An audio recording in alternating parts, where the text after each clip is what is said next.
ఈరోజు ఆపండి కాంగ్రెస్ పార్టీ మొన్నటి ఎన్నికల్లో అనేక అలవికాని హామీలు ఇచ్చి మోసం చేసి గద్దెనెక్కింది.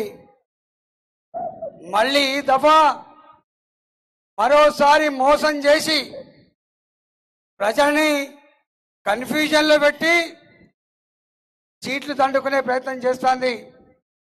కానీ ఈ దఫా యావత్ తెలంగాణ ప్రాంతంలో ఒకటే నినాదం, భారతదేశం సుభిక్షంగా ఉండాలంటే, సురక్షితంగా ఉండాలంటే, అభివృద్ధి చెందాలంటే మోడీ గారే फिर एक बार మోడీ సర్కార్, అబ్కి బార్ 400 పార్ ఈ నినాదం ఇస్తున్నది.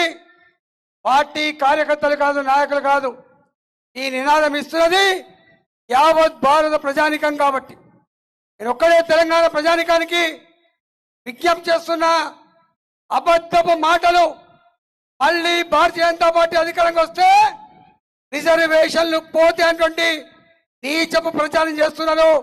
30 ఏళ్లుగా గుజరాత్లో మన పార్టీ అధికారంలో ఉంది, 20 ఏళ్లుగా మధ్యప్రదేశ్లో అధికారం ఉన్నది, ఇవాళ 10 ఏళ్లుగా మోడీ గారు ప్రధానమంత్రిగా చలామణి అవుతున్నాడు. కానీ రిజర్వేషన్లు పోలే. రిజర్వేషన్లు అదనంగా ఈబీసీ వాళ్లకు ఇచ్చిన ఘనత మోడీ గారి సర్కారుకే దక్కింది. కాబట్టి యావత్ తెలంగాణ ప్రజలారా, ఈ అబద్ధపు మోసపు మాటలు నమ్మకండి.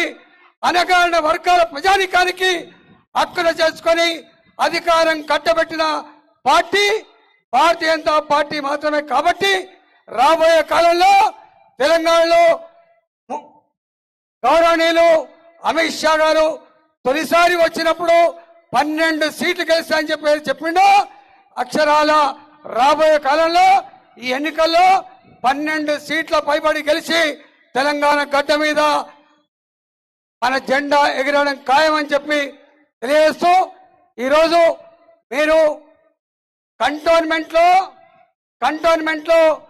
మన ఎమ్మెల్యే అభ్యర్థి గారిని, అదేవిధంగా పార్లమెంట్లో నన్ను గెలిపించి నిండు మనసుతో ఆశీర్వదించాలని చెప్పి కోరుకుంటూ సెలవు తీసుకున్న. భారత్ మాతాకి, భారత్ మాతాకి.